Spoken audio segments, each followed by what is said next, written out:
Is the enemy threatened by you? Wow. Okay, so as believers, our goal is, or at least our goal should be, to have an intimate relationship with God, right? Because we're not focused on religion and following rules. Our ultimate goal is, intimate relationship with God, right? So this means one-on-one time outside of church, right? Worshiping and reading.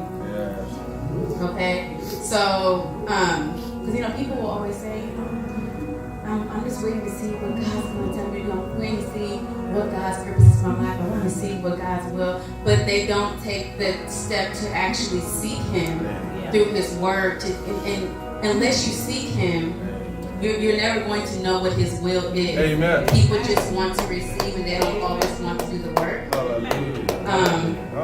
John 1:1, it even says, as you know, in the beginning was the Word, and the Word was with God, and the Word was God. So in order to truly seek Him, you must spend the time in the Word. Do the work. Okay, so as we grow closer to God, you may notice in your own individual journeys that sometimes it may seem like as you get closer, you just hit with more issues, more problems. You experience more challenges, more hardships, and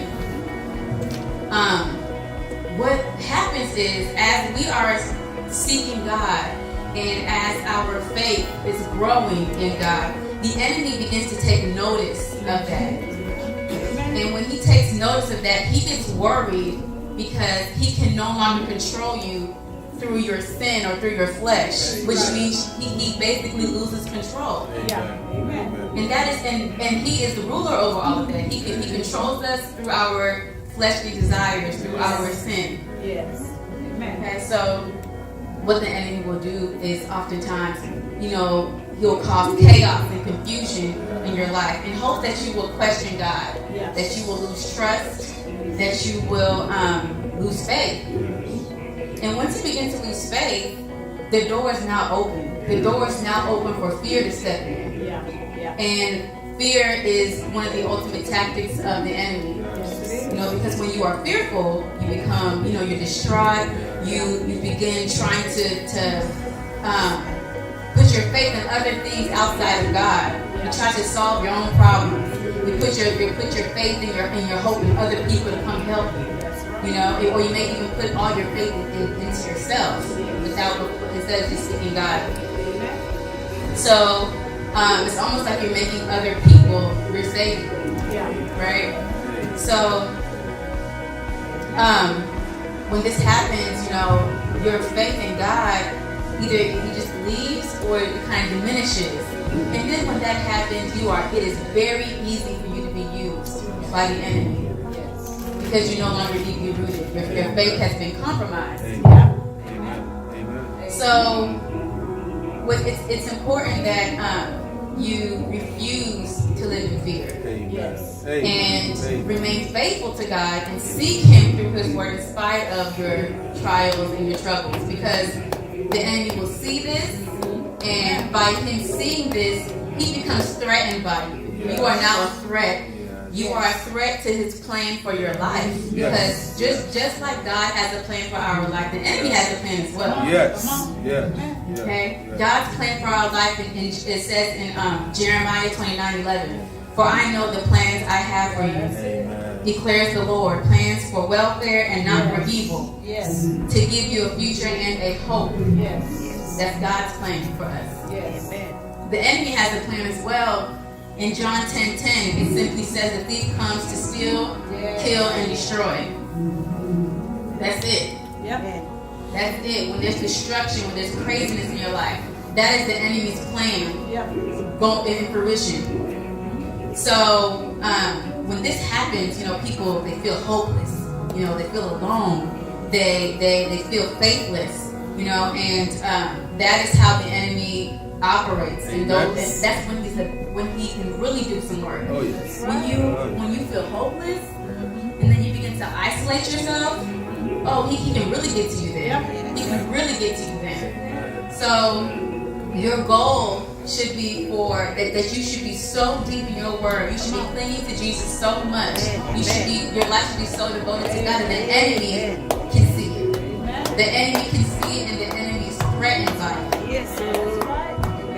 It's important that, in doing this, that we know that, things are not always going to be perfect. So we should not be shaken when we should not be shaken by physical, spiritual, or psychological attacks from the enemy. Because that simply means that you're doing something right. He has to attack you in some way. He wants to throw you off. So if you really are rooted in God, you can take the situation for what it is, but you can also have peace about it because you know who's still in ultimate control. So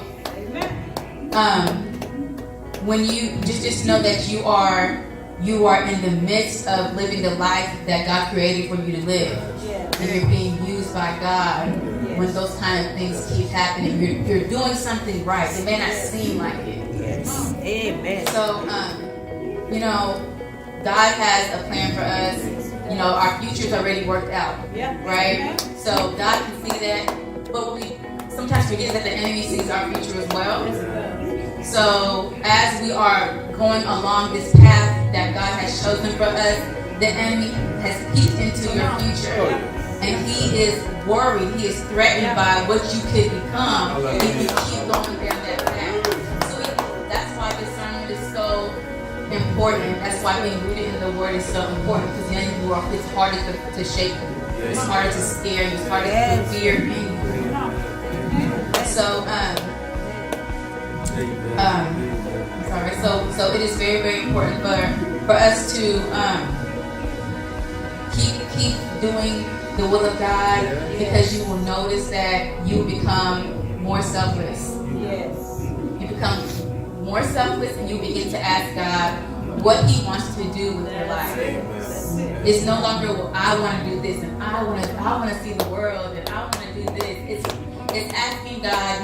You really arrived when you're asking God, what do you want me to do today? What do you want me to do with my life?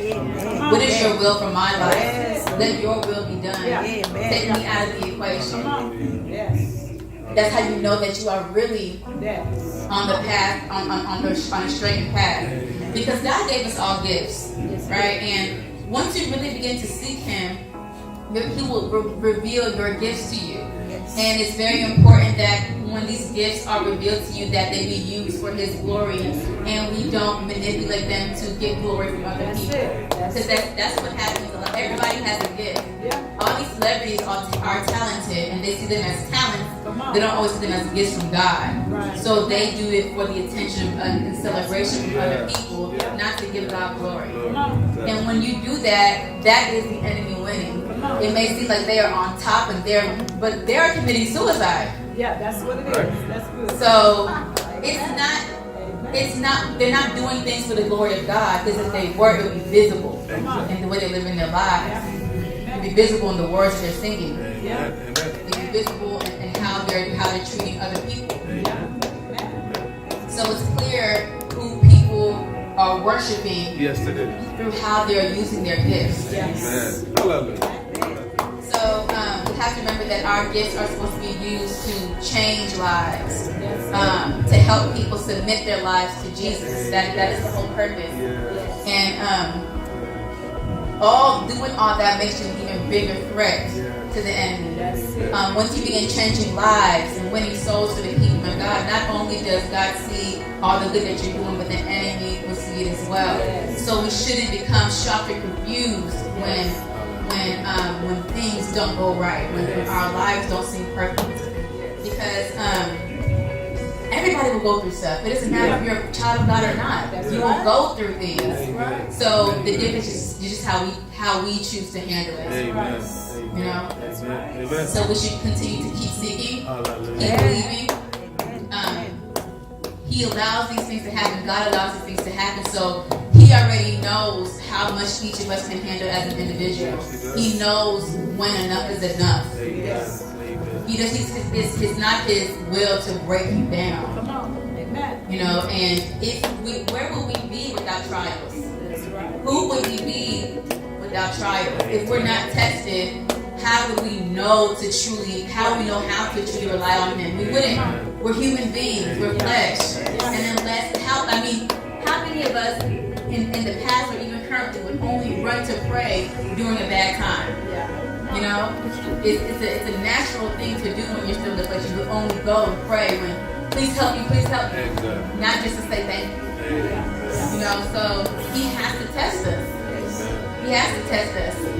Because if He can't, if He doesn't test us, we cannot grow and we cannot do His work. We can't say help and save other people. So we should just continue to keep pressing. It's good for the enemy to be threatened. That means you're doing right. Oftentimes, you know, even when, you know, I'm not sure if some people here even get like the crazy dreams, or even like, what is it when you are, the sleep paralysis, you know, when you feel like you're being bound in your sleep. You know, those are our tactics of the enemy to scare you. Yes. But we shouldn't live in fear, because that just means, okay, he has to come do that to me because he sees something. You know, nothing is by chance. The enemy sees something in you. He's threatened by you, so he has to come scare you. The things that we are not in control. Sometimes we feel like because we are able to physically control things in our day-to-day lives, we forget that there's much more going on in the spiritual realm. There's so that's why it's so important to put our faith in God. Because when we put faith in ourselves, we just do things on our own. But the enemy can still use you psychologically. He can still put other things in your way. Things that you can physically, you cannot do it on your own. So it's important to be spiritually rooted in God. To have discernment. That's it. When I was, a couple years ago, when I was just getting into the Bible, one of my favorite scriptures, like a story that always, I can never forget the story. It's in Acts 19:13, verses 13 through 16. You may know the story. You guys may know the story. So I'm going to read it to you. Verse 13. A group of Jews was traveling from town to town, casting out evil spirits. They tried to use the name of the Lord Jesus in their incantation, saying, I command you in the name of Jesus, whom Paul preaches, to come out. 7 sons of Sceva, a leading priest, were doing this. But one time when they tried it, the evil spirit replied, I know Jesus, and I know Paul, but who are you? Then the man with the evil spirit leaped on them, overpowered them, and attacked them with such violence that they fled from the house naked and battered. That's, when I first read that a couple years ago, I was like, what? I was like, oh my God. That story has always, I can never forget that. That story was so powerful to me. It's a reminder that just because the devil can has power here on earth, he's still scared of God. He's still scared of Jesus. He can only do so much. That's why we do things in the name of Jesus. The devil feared Jesus, and he knew Paul because of the fearless work that Paul was doing to bring people to the Lord. There's power in being a threat to the enemy. There's power in it. And those men didn't have that power. The enemy knew, who are you guys? Who are y'all? If I don't know you, does God even know you? Like, you know, so it's just a good thing to remember. Like, okay, if this was us in this scenario, what would the enemy, what would the evil spirit have said to you? What did he have said? I know Paul, I know Jesus. Who? I've never seen before, never heard his name before. Move. You know, they could not cast that spirit out. They even said in the name of Paul, the name of Jesus, who Paul preaches, confesses, and it didn't work. So even if you say the name of Jesus Christ, but Jesus does not know you, and you don't really know Jesus, how much power do you really have? Those are just words. Amen. Amen. Your words have to carry power, and you only carry power if you know God and keep God, and God truly knows you. So it's important for us to remember that and to keep seeking God daily. Be aware of our distractions, very, very subtle distractions, as simple as social media and phone and TV. Be aware of those things. Those are all tactics of the enemy to keep you doing things outside of seeking God. So set your time aside and seek God and continue to be a threat to the enemy. Thank you very much.